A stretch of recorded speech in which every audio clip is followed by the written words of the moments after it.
26/11 मुंबई आतंकी हमले के मास्टरमाइंड तहव्वुर राणा को 1 या 2 दिन में भारत लाया जा सकता है। ये प्रत्यर्पण अब संभव हो गया है। राणा को लाने के लिए भारत से खुफिया और जांच एजेंसियों की एक विशेष टीम अमेरिका पहुंच चुकी है। अमेरिकी अदालत की सिफारिशों के मुताबिक दिल्ली और मुंबई की 2 जेलों में गोपनीय तरीके से विशेष सुरक्षा व्यवस्था की गई। उच्च पदस्थ सूत्रों से आज तक मिली जानकारी के मुताबिक भारत लाए जाने के बाद राणा को शुरुआती कुछ हफ्तों तक एनआईए की हिरासत में रखा जाएगा। पूरे ऑपरेशन की निगरानी एनएसए, अजीत डोभाल, एनआईए और गृह मंत्रालय के शीर्ष अधिकारी कर रहे हैं। तहव्वुर राणा पाकिस्तानी मूल का कैनेडियाई नागरिक है और लश्कर-ए-तैयबा का सक्रिय सदस्य रहा है।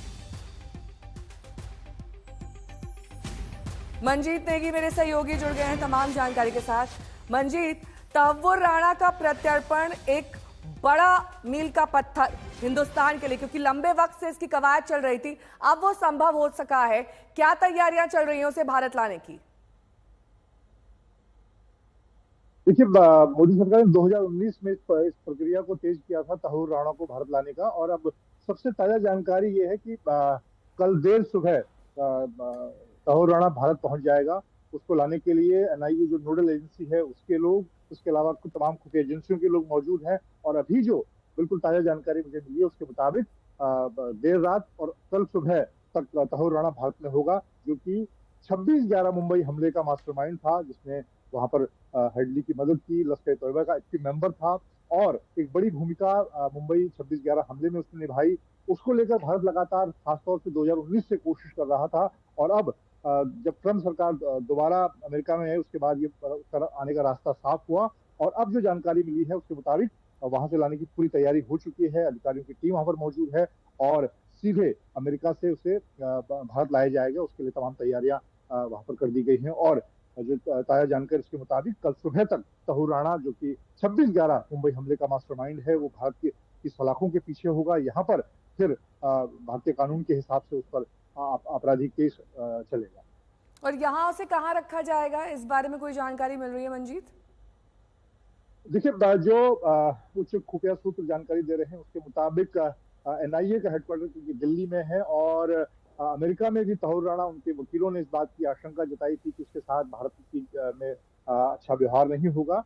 और ज्यादा संभावना इसी बात की है कि पहले शुरुआती कुछ दिनों में एनआईए के पास उसको रखा जाएगा। एनआईए से शुरुआती पूछताछ से करेगी, तो इस बात की ज्यादा संभावना है कि उसे सीधे कल सुबह दिल्ली लेकर आया जाएगा। दिल्ली में एनआईए का हेडक्वार्टर है, नेशनल इन्वेस्टिगेशन एजेंसी का मुख्यालय है, वहां पर या किसी सुरक्षित जगह पर उसको रखा जाएगा जहां पर शुरुआती पूछताछ होगी।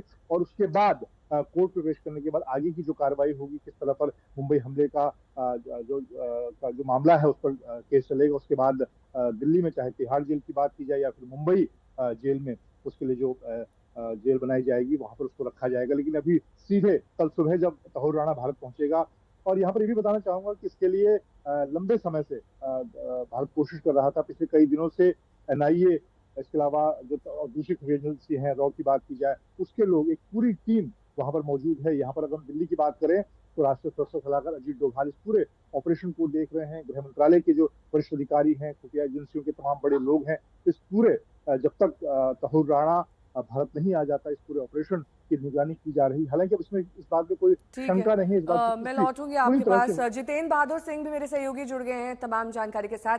जितेंद्र, इस पूरी कवायद में गृह मंत्रालय, एनआईए, तमाम वो बड़ी एजेंसियां शामिल हैं जो लंबे वक्त से चाह रही थी कि तहव्वुर राणा का प्रत्यर्पण भारत हो जाए। अब ये संभव हो सका है, तो क्या तैयारियां हैं उच्च स्तर पर? क्योंकि ये बहुत आसान प्रक्रिया नहीं है।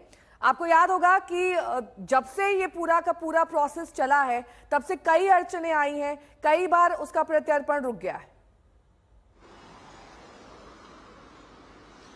बिल्कुल नेहा, अमेरिकी सुप्रीम कोर्ट से झटका मिलने के बाद भारतीय एजेंसियां जो वहां पर पहले से ही मौजूद थी, हमें सूत्रों से जानकारी मिली है कि आईजी स्तर के अधिकारी जो एनआईए के हैं, 2 आईजी वहां पर मौजूद हैं। इसके साथ ही जो है एनआईए के साथ साथ आईबी और रॉ के अधिकारी भी वहां पर मौजूद हैं, जो इस पूरे जो प्रत्यर्पण का पूरा सिस्टम है उसको उनकी तरफ से फॉलो किया जा रहा है, कागजी कार्रवाई की जा रही। और जानकारी ये मिल रही है कि आज रात तक कि कल जो है वो विशेष विमान से उनको लाया जा रहा है। जानकारी ये है कि पहले जो एनआईए हेडक्वार्टर में लाया जाएगा, उसके बाद कोर्ट में पेश किया जाएगा। उससे कोर्ट में पेश करने के बाद जो एनआईए का डेजिग्नेटेड कोर्ट दिल्ली में है, यहां पर उनको पेश किया जाएगा तहव्वुर राणा को, और उसके बाद पूछताछ के लिए एनआईए जो है रिमांड पर लेगी। कई बड़े खुलासे हो सकते हैं तहव्वुर राणा से पूछताछ में, इस तरीके की जानकारी मिल रही, क्योंकि जिस तरीके से उसका संबंध नेहा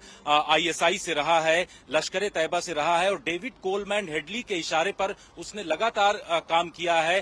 भारत में मुंबई में आकर के उसने ट्रेवल एजेंसी खोली, और किस तरीके से 26/11 का जो हमला हुआ है उसके पीछे उसको जानकारी 2006 से ही थी। इस तरीके की बातें सामने आ रही। तो ऐसे में एनआईए जो है उससे विस्तृत पूछताछ करेगी, और पूछताछ करने के बाद ये क्लियर पता चलेगा कि इसमें किस तरीके से कॉन्स्पिरेसी पूरी रची गई और कौन कौन से और लोग शामिल हैं। आईएसआई जिस तरीके से इसको पूरा निर्देश दे रही थी, ऐसी जानकारी मिल रही है, और उसने कोर्ट में इस बात को माना है, अमेरिकी कोर्ट में, कि उसके संबंध डेविड कोलमैन हेडली से रहे हैं, क्योंकि वो उसका क्लासमेट रहा है, क्लास 5th तक उसके साथ पढ़ा हुआ है। तो उसकी विस्तृत जानकारी एनआईए को मिलेगी, और किस तरीके से हेडली ने पूरे अलग अलग स्थानों की रैकी की जहां पर हमले 26/11 के हुए थे, उन जगहों की जानकारी तहव्वुर राणा के जरिए मिलेगी। तो एक पूरा प्रोसेस शुरू हो चुका है, और जल्द ही ये कहा जा रहा है कि आज रात तक और कल इसको जो है भारत में लाया जा सकेगा। जी, बहुत बहुत शुक्रिया आप दोनों का इस तमाम जानकारी के लिए। और पिछले दिनों पीएम मोदी जब अमेरिका गए थे, तब अमेरिकी राष्ट्रपति डोनाल्ड ट्रंप ने